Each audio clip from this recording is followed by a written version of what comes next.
నమస్తే, welcome to Telugu రాజ్యం. ప్రస్తుతం మనతో పాటు ఉన్నారు పొలిటికల్ అనలిస్ట్ చింతా రాజశేఖర్ గారు ఉన్నారు. నమస్కారం సార్. నమస్తే. బీహార్ ఎన్నికలు ఫలితాలు చూసుకుంటే దాదాపుగా ఎన్డీఏ డబుల్ సెంచరీ దాటిన పరిస్థితి, దాదాపుగా 200 సీట్లు కైవసం చేసుకున్న నేపథ్యంలో ఇక్కడ మిమ్మల్ని ఒక ప్రశ్న అడగాలి. ఆ ప్రశ్న ఏంటంటే, చాలామంది ఆర్జేడీకి ఓట్లు, అదేవిధంగా ఓట్ల శాతం ఎక్కువ వచ్చింది అంటున్నారు. కానీ సీట్లు 3.5 వంతే వచ్చింది అన్నట్టు కూడా ఒక చర్చ నడుస్తూ ఉంది. ఓవరాల్గా ప్రిడిక్షన్ చూసుకుంటే పార్టీలకు వచ్చిన సీట్లు, అదేవిధంగా ఓట్ల శాతము మీతో ఒకసారి డిస్కషన్ చేసే ప్రయత్నం చేస్తా. ఆర్జేడీకి 1,46,46,055 ఓట్లు వస్తే, ముఖ్యంగా ఓట్ షేర్ ఏమో 23% వచ్చింది, సీట్లేమో 25 వచ్చిన పరిస్థితి. అదేవిధంగా బీజేపీకి 1,81,143 ఓట్లు వస్తే, ఓట్ల షేర్ అంటే పర్సంటేజ్ ఏమో 20.08% వచ్చింది. 88 సీట్లు ఇటు బీజేపీకి వచ్చింది.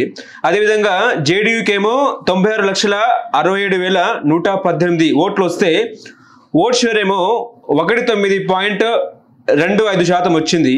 అంటే 85 సీట్లు వచ్చిన పరిస్థితి. అదేవిధంగా ఐఎన్సి, ఇండియన్ నేషనల్ కాంగ్రెస్కి ఏమో 43,74,579 ఓట్లు పోలైతే, ఓట్ షేర్ ఏమో 8.71%, అంటే 6 సీట్లే వచ్చిన పరిస్థితి. ఓవరాల్గా ఈ ప్రిడిక్షన్ని మీరు ఎట్లా అర్థం చేసుకున్నారు? మీకు ఏమైనా అనుమానాలు ఉన్నాయా?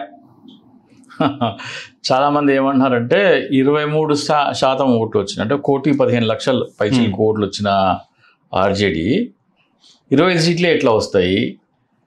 1,00,00,000 ఓట్లే వచ్చిన బీజేపీకి 89 సీట్లు ఎట్లా వచ్చినాయి?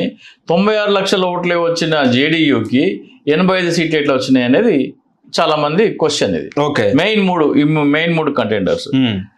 ఇక్కడ చాలా మందికి అర్థం కాని విషయం ఏంటంటే, ఇక్కడ ఆంధ్రప్రదేశ్లో కూడా అదే జరిగింది. చాలా మంది అదే అపోహలో ఉన్నారు. అది క్లారిఫై చేయడానికి వచ్చాం. ఇక్కడ విషయం ఏంటంటే, మీరు పసలేని వాదనలు, తప్పుడు వాదనలు చేస్తే అసలు విషయం పక్కకు పోతుంది. ఎన్నికల సంఘం, భారతీయ జనతా పార్టీ కుమ్మక్కయ్యి ప్రజాస్వామ్యాన్ని కూని చేస్తున్నాయి, ఎన్నికల్లో రిగ్గింగ్ చేస్తున్నాయి, దాంట్లో డౌటే లేదు. కానీ ఇటువంటి క్వశ్చన్స్, అర్థం పర్థం లేని క్వశ్చన్స్, అంటే వాదనలో పసలేని క్వశ్చన్స్ లేవనెత్తడం వల్ల అసలు అంశం పక్కకు పోతుంది. ఇది ఎక్స్ప్లెయిన్ చేస్తాను. ఇక్కడ జేడీయూ, భారతీయ జనతా పార్టీ, అలాగే లోక్ జనశక్తి పార్టీ, కొంతమంది పార్టీలు వాళ్ళందరూ కలిసి పొత్తులో ఎన్నికలు పోటీ చేశారు.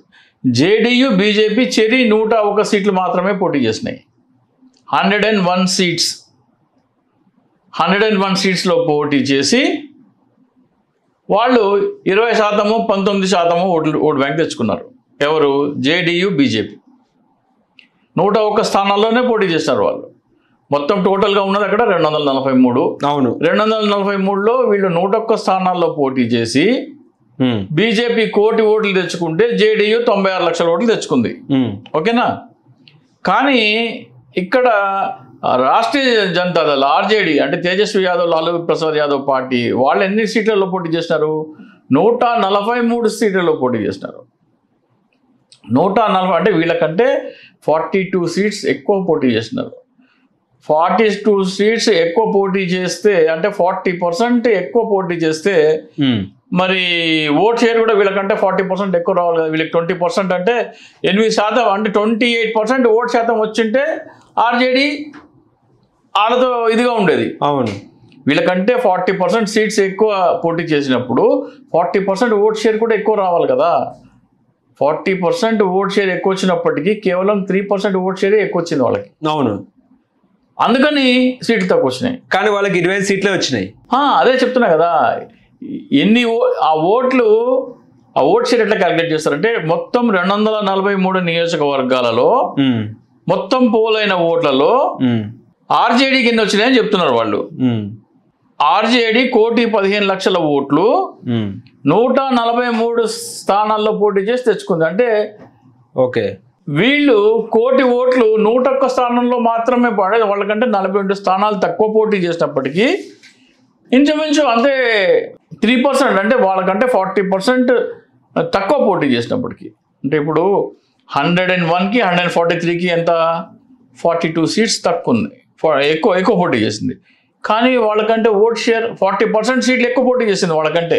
ఓకే, 40% స్థానాల్లో ఎక్కువ పోటీ చేసినప్పటికీ ఓట్ షేర్లో 3 స్థానాలు మాత్రమే ఎక్కువ సాధించుకోగలిగింది. అందుకని సీట్లు తగ్గిపోయినాయి. సో ఇక్కడ ఆంధ్రప్రదేశ్లో కూడా ఏమంటారంటే చాలామంది, జనసేన పార్టీ 21 స్థానాల్లో అంటే 6.73 స్థానం ఎంత ఉంది, 6.7 సంథింగ్ ఉంది ఎవరికి, జనసేనకు వచ్చిన ఓట్ షేర్. 21 సీట్లు ఎట్లా వస్తాయి? జగన్మోహన్ రెడ్డికి 39.5 వచ్చింది కదా, ఆయనకి 11 ఎట్లా వస్తాయి అని అంటున్నారు చాలామంది. అట్లాగే తెలుగుదేశం ఓట్ల కంటే జగన్మోహన్ రెడ్డి ఓట్లు ఇంచుమించు సరి సమానం ఉన్నాయి. 145, 146 పోటీ చేస్తే 135 గెలిచినారు వీళ్ళు. సో ఇక్కడ ఏంటంటే వాళ్ళు పోటీ చేసింది 21 స్థానాల్లోనే, 170 స్థానాల్లో పోటీ చేసి జగన్మోహన్ రెడ్డి గారికి 40% షేర్ వస్తే, వీళ్ళు 21 స్థానాల్లో అంటే జగన్మోహన్ రెడ్డి కంటే 1/7 స్థానంలో పోటీ చేసి 6.7% ఓటు తెచ్చుకున్నారు కాబట్టి వాళ్ళకి 21 సీట్లు వచ్చినాయి. ఎవరు ఎన్ని స్థానాల్లో పోటీ చేశారు దాన్ని యావరేజ్ తీస్తే తెలుగుదేశం, జనసేన, బీజేపీ, జనసేన హైయెస్ట్ 50% పోటీ చేసిన స్థానాల్లో ఓట్ షేర్ పోటీ చేసిన స్థానాల్లో మాత్రమే తీసుకుంటే జనసేనకి 50%, తెలుగుదేశానికి 48%, బీజేపీకి 46% ఉంది, 39% జగన్మోహన్ రెడ్డి గారికి ఉన్నాయి. ఆయన ఎక్కువ సీట్లు అన్ని సీట్లలో పోటీ చేసి 39% దగ్గర ఆగిపోయారు, 39.5 దగ్గర. తెలుగుదేశం 135 మాత్రం, ఆయనకంటే తక్కువ సీట్లు పోటీ చేసి ఆయనకంటే ఎక్కువ ఓట్లు తెచ్చుకుంది. అందుకని ఆ ఓటు అట్లా వస్తుంది అన్నమాట. సో ఇక్కడ మీరు ఎన్ని స్థానాల్లో పోటీ చేశారు, దాంట్లో ఎంత ఓటు షేర్ సాధించాలనేది మీరు చూడాలి. అంటే పైన నియోజకవర్గం ఎంత ఓటు షేర్, ఎన్ని ఓట్లు సాధించాలనేది చాలా కీలకం. అందుకని ఆ డిఫరెన్స్ వస్తుంది మీకు. ఓకే, కానీ జగన్మోహన్ రెడ్డికి 40% ఓట్ బ్యాంక్ ఉన్న పరిస్థితి. జగన్మోహన్ రెడ్డి గారు 40%, జగన్మోహన్ రెడ్డి గారు 40% ఎన్ని స్థానాల్లో పోటీ చేస్తే వచ్చింది? 175 చేసి వచ్చింది. తెలుగుదేశానికి 145 సీట్లలో పోటీ చేస్తే ఎన్ని వచ్చినాయి? కూటమి కలిపి 45% ఓట్ షేర్ వచ్చింది. జగన్మోహన్ రెడ్డి కంటే తక్కువ స్థానాల్లో పోటీ చేసి జగన్మోహన్ రెడ్డి కంటే ఎక్కువ ఓట్ షేర్ సాధించారు కాబట్టి వాళ్ళకి అది వచ్చింది. సో ఇక్కడ ఏంటంటే మీరు ఎన్ని స్థానాల్లో పోటీ చేశారు అనేది కూడా చూడాలి మీరు. అంటే అన్ని ఫ్యాక్టర్స్ చూసి మీరు చూస్తే క్లియర్ పిక్చర్ వస్తుంది మీకు. ఓట్లు జగన్మోహన్ రెడ్డికి వచ్చినాయి, సీట్లు తక్కువ సీట్లు వచ్చినాయి అంటే జగన్మోహన్ రెడ్డి గారు ఫుల్ పోటీ చేస్తే కూడా 39.5 వచ్చినాయి. ఓకే, జగన్మోహన్ రెడ్డి గారి కంటే 30 సీట్లు తక్కువ పోటీ చేసినా కానీ వాళ్ళకి ఎక్కువ వచ్చినాయి. అది విషయం. కానీ బీహార్ ఎన్నికలు మీరు చెప్తున్న ప్రిడిక్షన్ని చూస్తే ఎన్నికలు నిష్పక్షపాతంగా జరగలేదంటారా, లేకపోతే ఏంటి? ఎన్నికలు నిష్పక్షపాతంగా జరగలేదు, దాంట్లో డౌటే లేదు, అనుమానమే లేదు. కానీ అసలు కోణం వదిలేసేసి ఇటువంటి అంశాలు తీస్తున్నారు. ఇంకొకటి ఏంటంటే సెప్టెంబర్ 31వ తారీఖు నాడు ప్రకటించిన ఓట్ల కంటే ఎక్కువ ఓట్లు పోలైనాయి అంటున్నారు. అంటే సెప్టెంబర్ 30వ తేదీన చీఫ్ ఎలక్షన్ కమిషనర్ జ్ఞానేశ్వర్ గారు 7,42,00,000 ఓట్లున్నాయని చెప్పారు. నిన్న బీహార్లో 66.91% ఓట్లు పోలైనవి. అవి 7,45,00,000 మంది ఓటేశారు. కానీ సోషల్ మీడియాలో అంటే ఈ విధంగా 7,45,00,000 మంది ఓటేశారని చెప్పి సోషల్ మీడియాలో అంటున్నారు. అంటే దాదాపుగా 33% ఓట్లు వేయకపోయినా కానీ 7 కోట్ల మంది ఎలా వేస్తారనేది కూడా చాలా మందికి ఒక డౌట్ వస్తున్న పరిస్థితి. ఇక్కడ చాలా అది దాన్ని అర్థం చేసుకోవడంలో పొరపాటు. సెప్టెంబర్ 30వ తేదీన వాళ్ళు టోటల్ ఓటర్ లిస్ట్ జారీ చేస్తే దాంట్లో 7,42,00,000 పైచిలకు మంది ఓటర్లు ఉన్నారని చెప్పారు. ఆ తర్వాత నెల రోజులకి ఓట్లు యాడ్ అవుతూ ఉంటాయి. ఓకే, అంటే నా ఓటు లేదు అని ఎవరైనా సరే కంప్లైంట్ చేస్తే ఆ ఓట్లు యాడ్ చేస్తారు కదా, ఆ ప్రాసెస్ నడుస్తూనే ఉంటుంది ప్యారల్గా. సో మీరు నోటిఫికేషన్ వచ్చే రోజు వరకు చాలామంది నా ఓటు మిస్ అయిందని కంప్లైంట్లు ఇస్తే వాళ్ళు ఆ ఓట్లు యాడ్ చేసిండొచ్చు. సో దాంట్లో 3 లక్షల ఓట్లు యాడ్ అయినాయి. సో ఇక్కడ చాలామంది అర్థం చేసుకోవటం ఏంటంటే 66.91% మనకి పోలైనా కానీ 7,45,00,000 ఓటు ఎట్లా పోలవుతాయి అంటున్నారు. అక్కడ పోలైంది 7,45,00,000 కాదు, టోటల్ 7,45,00,000లో 66.91% మాత్రమే పోలైనాయి అని చెప్పేసి ఆయన చెప్తున్నారు. సో అక్కడ ఎలక్టర్స్ అంటే ఓటు వేయడానికి అర్హత ఉన్న వాళ్ళు ఎంతమంది? 7,45,00,000 పైచీలకు. దాంట్లో ఓటు వేసిన వాళ్ళు ఎంతమంది? 66.91%. అంటే అక్కడ ఓట్లు వేసిన వారి సంఖ్య చెప్తే చాలా బాగుండేది. ఆ సంఖ్య చెప్తే ఈ కన్ఫ్యూజనే ఉండేది కాదు. 7,45,00,000 స్వయం ఓటర్లలో ఓటు వేసిన వాళ్ళు 66 ఎంతమంది అవుతారో ఆ ఓట్ల సంఖ్య చెప్పేసింటే ఈ కన్ఫ్యూజన్ ఉండేది కాదు. ఇప్పుడు ఈసారి కూడా నితీష్ కుమార్ సీఎం పదవి దక్కుతుందా అంటే ఏం చెప్తారు? ఈసారి నితీష్ కుమార్ సీఎం పదవి దక్కకపోవచ్చు. గతంలో ఎట్లా ఉండేదంటే నితీష్ కుమార్ ఎవరి వైపు ఉంటే వాళ్ళు అధికారంలో ఉండే అవకాశం ఉండేది. ఫర్ ఎగ్జాంపుల్ భారతీయ జనతా పార్టీకి ఇప్పుడు 89 వచ్చినాయి. భారతీయ జనతా పార్టీ అంటే ఎన్డీఏ కూటమిలో నుంచి జేడీయూకి వచ్చిన 85 తీసేస్తే వాళ్ళ దగ్గర 119 ఉన్నాయి. ఎవరి దగ్గర? ఎన్డీఏ దగ్గర. జేడీయూకి వచ్చింది 85 తీసేస్తే కూడా 119 సీట్స్ వాళ్ళ దగ్గర ఉన్నాయి. ఈయన వెళ్ళి మహాగఠబంధన్కి వచ్చిన సీట్లతో ఈయన వెళ్ళి వాళ్ళతో కలిస్తే వాళ్ళు అధికారానికి కావాల్సిన 122 మార్క్ కావాల్సిన సీట్లు వాళ్ళ దగ్గర లేవు. ఓకే. సో కాంగ్రెస్కి వీళ్ళకి 31 ఉన్నాయి. కాంగ్రెస్కి ఈయనకి కలిపి 31 సీట్లు ఉన్నాయి. 31 ప్లస్ 85 116 ఇంకోటి గారికి ఒకటి వచ్చింది. 117 సీట్స్ ఏమో వీళ్ళకి అవుతున్నాయి. సో వీళ్ళకి 117 సీట్లకి 122 మార్క్కి చేరుకోవడానికి వీళ్ళ దగ్గర నితీష్ కుమార్ ఇటు జంప్ చేసినా కానీ అవకాశం లేదు ఈసారి. అంటే అలా అలా అలా ప్లాన్ చేశారు. ఓకే, పర్ఫెక్ట్ ప్లాన్ చేశారు. ఎట్లా ప్లాన్ చేశారంటే ఒకవేళ నితీష్ కుమార్ జంప్ చేసినా కానీ అటువైపు ముఖ్యమంత్రి అయ్యే అవకాశం లేకుండా రిజల్ట్ ఉంది ఇప్పుడు. అంటే పక్క ప్లాన్ రిజల్ట్ ఇది. Okay okay. ఇప్పుడు ముఖ్యంగా ఏంటంటే ఐపాక్ అంటే ప్రశాంత్ కిషోర్ కూడా బీహార్ ఎన్నికల్లో 0 సీట్లే వచ్చిన పరిస్థితి. ఐపాక్ వ్యూహాలు ఏమైపోయాయి అంటే ఏం చెప్తారు? నేను నిర్ణయిస్తే ఖచ్చితంగా సీఎం ఎవరో నేను నిర్ణయిస్తా అన్నట్టు కూడా ఆయన చేశాడు, ప్రచారం చేశాడు. సో ఇప్పుడు ఆయన బ్రాండ్ వాల్యూ పడిపోయింది. ఇక్కడ ప్రశాంత్ కిషోర్ స్ట్రాటజీ ఫాలో అయింది ఏంటంటే గెలిచే పార్టీ వైపున ఉంటాడు ఆయన. ఎప్పుడు గెలిచే పార్టీ వైపు నుండి వాళ్ళకి వ్యూహకర్తగా ఉండడానికి మ్యాక్సిమం ట్రై చేస్తాడు. సో ఆయన ఉత్తరప్రదేశ్లో 2021 కాదు 2017 అనుకుంటా, 2017లో ఆయన వ్యూహకర్తగా ఉన్నాడు. ఘోరంగా ఓడిపోయింది అక్కడ. యోగి ఆదిత్యనాథ్ గెలిచాడు అప్పుడు ఫస్ట్ టైం. అంటే బీజేపీ గెలిచిన తర్వాత ఆయన సీఎం ప్రకటించారులే కానీ బీజేపీ గెలిచింది అక్కడ. సో అట్లానే ఆయన ఓడిపోయిన సందర్భాలు లేవని అనడానికి లేదు. ఆయన ఎక్కువగా ఏం చేస్తాడంటే ఎక్కడైతే గెలిచే అవకాశం ఉందో వాళ్ళకి వ్యూహకర్తగా ఉండడానికి ట్రై చేస్తాడు ఆయన. వ్యూహకర్తగా ఉంటే మీరు వ్యూహాలు ఇవ్వాలి, దాని క్షేత్రస్థాయిలో ప్రజలు స్వీకరించాలి. సో వ్యూహాలతోనే ఎన్నికలు ఏం గెలవరు. కానీ సొంతంగా కూడా ఒక్క సీటు గెలవని ప్రశాంత్ కిషోర్ లాంటి వారిని నమ్మి కార్యకర్తల్ని నాయకుల్ని జగన్మోహన్ రెడ్డి దూరం చేసుకున్నాడా అనేది కూడా ఒక చర్చ నడుస్తూ ఉంది. ఈ ఫలితాలతో జగన్ తనకు తాను చేసిన తప్పును తెలుసుకుంటాడా? ఇప్పటికీ రాబోయే కాలంలో కార్యకర్తలకి ముఖ్యంగా టైం ఇస్తారా అంటే ఏం చెప్తారు? కార్యకర్తలకు టైం ఇస్తారా? అది కాదు. జగన్మోహన్ రెడ్డి అందించిన పరిపాలన నిజంగా ప్రజలు ఓట్లు వేసిన ఈవీఎంల ట్యాంపరింగ్ ఏమి లేకుండా జరిగితే జగన్మోహన్ రెడ్డి గారికి పోయినసారి 151 వస్తే దాంట్లో కనీసం ఈసారి 160 రావాలి. ఆయన అందించిన పరిపాలన కరెక్ట్గా ఓటర్ నిజాయితీగా ఓటు ట్రాన్స్ఫార్మ్ అయితే ఓకే. కానీ ఏం చేశారు?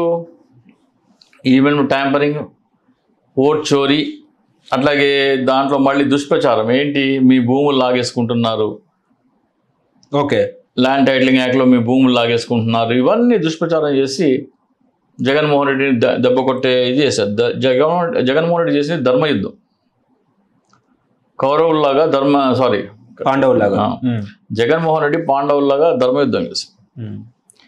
వీళ్ళది కౌరవుల్లాగా కుట్ర యుద్ధం రావట్లేదు. కుట్రల్లో మొత్తం. ఇప్పుడు జగన్మోహన్ రెడ్డి ఏమేమి అబద్ధాలు వేశారు? 35,000 మంది అమ్మాయిలు మిస్ అయ్యారని, 14 లక్షల కోట్లు 10 లక్షల కోట్లు అప్పు చేశాడని చెప్పారు. అట్లాగే మీ భూములు లాగేసుకుంటున్నారు, ల్యాండ్ టైటిలింగ్ యాక్ట్ అని చెప్పారు. ఇవన్నీ ఇటువంటి చాలా చేశారు. అలాగే కల్తీ మద్యం తాగి జనాలు చనిపోతున్నారని దుష్ప్రచారం చేశారు. డబ్బులు మద్యం డబ్బులు మొత్తం క్యాష్ తీసుకుంటున్నారు, అది వాళ్ళ జేబుల్లోకి పోతుంది అంటున్నారు. దీంట్లో ఒక్కొక్కటి చెప్తాను. 34,000 మంది అదృష్టం అయ్యారని చెప్పేసి కౌన్సిల్లో అడిగితే ఎంతమంది అంటే 34 మంది. 34,000 ఎక్కడ, 34 ఎక్కడ? అది అయిపోయిన తర్వాత ఎన్ని కోట్లు అప్పు చేశారంటే 3,60,00,000 అని చెప్పేసి వైయా లోకేశవ్ అసెంబ్లీ సాక్షిగా చెప్పారు. అట్లాగే లిక్కర్ది చాలామంది ఏం చెప్తారంటే క్యాష్ మాత్రమే తీసుకుంటున్నారు కౌంటర్లో, వాళ్ళు డైరెక్ట్ వాళ్ళ జేబుల్లోకి వెళ్తున్నాయని చెప్పారు. దీనికి లిక్కర్ సేల్స్ పెరుగుతున్నాయి కదా. ఇప్పుడు గవర్నమెంట్కి ఎక్సైజ్ ఆదాయం ఎట్లా వస్తుంది? ఎక్సైజ్ లిక్కర్ సేల్ అయితేనే కదా ఆదాయం వచ్చేది. లిక్కర్ ఆదాయము మీ బడ్జెట్ రిపోర్ట్లో లిక్కర్ ఆదాయం పెరుగుతుంది కదా. ఈ డబ్బులన్నీ తీసుకెళ్ళి నాయకుల జేబులో క్యాష్ రూపంలో జేబుల్లోకి వెళ్తే ఎక్సైజ్ ఇన్కమ్ ఎట్లా వస్తుంది? లిక్కర్ మీద ఆదాయం ఎట్లా పెరిగింది? జగన్మోహన్ రెడ్డి గారి సమయంలో నంబర్ ఆఫ్ కేసెస్ కన్జ్యూమ్డ్ తగ్గింది. అంటే వినియోగం తగ్గి ఆదాయం పెంచుకున్నాడు ఆయన. అంటే భారీగా పన్నులు వేసి ఆదాయం పెంచాడు దాన్ని. మీకు అమ్మకాలు మొత్తము డైరెక్ట్గా ప్రజల డబ్బులన్నీ వీళ్ళ ఖాతాలకు పోతే అమ్మకాలు తగ్గిపోతాయి కదా. అమ్మకాలు తగ్గిపోతే మరి ఎక్సైజ్ ఆదాయం తగ్గిపోతుంది కదా. ఈ మాత్రం కామన్ సెన్స్ ఇది ఎక్స్ప్లెయిన్ చేసుకోవడం చేత కాలేదు జగన్మోహన్ రెడ్డికి. అంటే ప్రశాంత్ కిషోర్ లాంటి వ్యక్తిని, వ్యూహకర్తల్ని నమ్మే జగన్మోహన్ రెడ్డి తన పార్టీకి తానే ఈ రకంగా చేసుకున్నట్టు కూడా ఒక చర్చ. అంటే ప్రశాంత్ కిషోర్ లాంటి అని నేను చెప్పను, కానీ చంద్రబాబు నాయుడు దగ్గర ఒక టెక్నిక్ ఉంటుంది. జగన్మోహన్ రెడ్డి కాంగ్రెస్ పార్టీలో ఉన్నప్పుడు ఏం చేశారు ఆయన? సోనియా గాంధీకి చుట్టుపక్కల ఉన్న నాయకులందరినీ చంద్రబాబు నాయుడు కొనేసాడు. అది ఎవరైనా కానీ చంద్రబాబు నాయుడు చుట్టుపక్కల ఉన్న నాయకులందరికీ డబ్బులు పంపించి జగన్మోహన్ రెడ్డిని వ్యతిరేకించేలాగా సోనియా గాంధీకి రిపోర్ట్లు ఇప్పించుకున్నాడు. సో సోనియా గాంధీ సొంత నాయకుడైన జగన్మోహన్ రెడ్డిని సోనియా గాంధీ దూరం పెట్టే పరిస్థితులు తీసుకొచ్చాడు. చంద్రబాబు నాయుడు ఎంతటి ఇదంటే జగన్మోహన్ రెడ్డి కుటుంబంలో తల్లి విజయమ్మ, షర్మిలమ్మని కూడా దూరం చేయగల సమర్థుడు. జగన్మోహన్ రెడ్డి ఇంట్లోనే కుంపటి పెట్టగలడు. సోనియా గాంధీలో పార్టీలో జగన్మోహన్ రెడ్డి ఉంటే సోనియా గాంధీ ఆ పార్టీలో కుంపటి పెట్టగలడు. ఇప్పుడు కూడా జగన్మోహన్ రెడ్డి చుట్టూ ఉన్న వాళ్ళలో చంద్రబాబు నాయుడు మనుషులు లేరు అనడానికి లేదు. చంద్రబాబు నాయుడు మనుషులు ఈ రోజున కూడా జగన్మోహన్ రెడ్డి చుట్టూ ఉండి ఉండొచ్చు. జగన్మోహన్ రెడ్డికి తప్పుడు ఫీడింగ్లు ఇస్తుండొచ్చు. జగన్మోహన్ రెడ్డికి తప్పుడు సలహాలు ఇస్తుండొచ్చు ఈరోజు కూడా. అంతెందుకు, ఇప్పుడు లిక్కర్ స్కామ్లో విజయసాయి రెడ్డి చంద్రబాబు నాయుడుకి అనుకూలంగా స్టేట్మెంట్ ఇచ్చారని కొన్ని ఊహాగానాలు వచ్చినాయి. అంటే జగన్మోహన్ రెడ్డి మనిషి జగన్మోహన్ రెడ్డికి వ్యతిరేకంగా పని చేసేందుకు చంద్రబాబు నాయుడు కుట్రలు పడతారని ఇన్ని ఉదాహరణలు ఉన్నాయి కదా. ఇప్పుడు సోనియా గాంధీకి దూరం చేశారు జగన్మోహన్ రెడ్డిని, తల్లికి చెల్లికి దూరం చేశారు. విజయసాయి రెడ్డి కూడా దూరం అయ్యారు. ఆయన పార్టీలో కొంతమంది నాయకులను దూరం చేయగలిగారు. ఇంతమందిని దూరం చేయగల చంద్రబాబు నాయుడు ఈ రోజున జగన్మోహన్ రెడ్డి చుట్టుపక్కల ఉన్న వారిని కొనలేదు అని ఎట్లా అనుకోకూడదు మనము. కానీ చాలా మంది పీకే వ్యూహం వల్లనే జగన్మోహన్ రెడ్డి పతనావస్థకు చేరుకున్నారు అనేది కూడా ఒక చర్చ. పీకే 2019 ఎన్నికలు అయిపోగానే ఏడాదికి ఎంతో వెళ్ళిపోయాడు. ఐపాక్ ఉంది కానీ పీకే ఐపాక్ని వదిలేశాడు. ఐపాక్ వల్లనే ప్రజలు దూరం అయ్యారు, కార్యకర్తలు దూరం అయ్యారు అనేది. ఐపాక్ ఎవరి సలహా మేరకు నడిచింది, లేదా ఐపాక్ సలహాలు ఎవరు తీసుకున్నారు, ఆ వ్యక్తిని చంద్రబాబు నాయుడు కొంటే అయిపోతుంది కదా. ఇప్పుడు ఐపాక్ జగన్మోహన్ రెడ్డి డైరెక్ట్గా సలహాలు ఇవ్వదు. ఐపాక్ ఫర్ ఎగ్జాంపుల్ జగన్మోహన్ రెడ్డి చుట్టూ ఎవరు ఉంటారు? సజ్జల రామకృష్ణారెడ్డి, లేదా వైవి సుబ్బారెడ్డి, లేదా విజయసాయి రెడ్డి, అవినాష్ రెడ్డి, బొత్స సత్యనారాయణ, ఇట్లాంటి వాళ్ళు ఉంటారు కదా. చంద్రబాబు నాయుడు వీళ్ళలో ఎవరైనా కొనగల సమర్థుడు. వాళ్ళలో ఎంతమంది నిజాయితీ పరులో ఏదో మనం చెప్పలేము, కానీ ఎంతమంది అమ్ముడుపోయారో లేదో మనకైతే చెప్పలేము. అది మనం చెప్పలేము. ఫలితాలు వచ్చి వాళ్ళు బయటకు వచ్చి కళ్ళకు కనపడేలాగా వ్యవహరిస్తే తప్ప మనం చెప్పలేము. కానీ వాడని చంద్రబాబు నాయుడు రాజకీయం, అది చంద్రబాబు నాయుడు దగ్గర సామర్థ్యం లేదు, పెర్ఫార్మెన్స్ లేదు.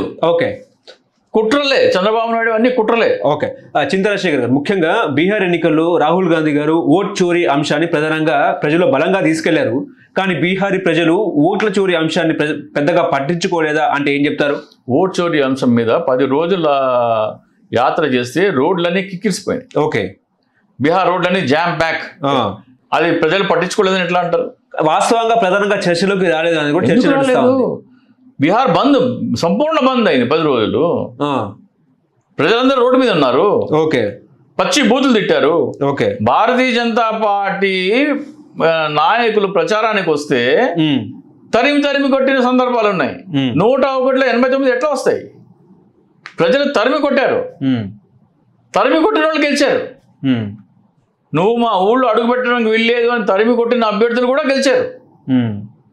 అది విషయం.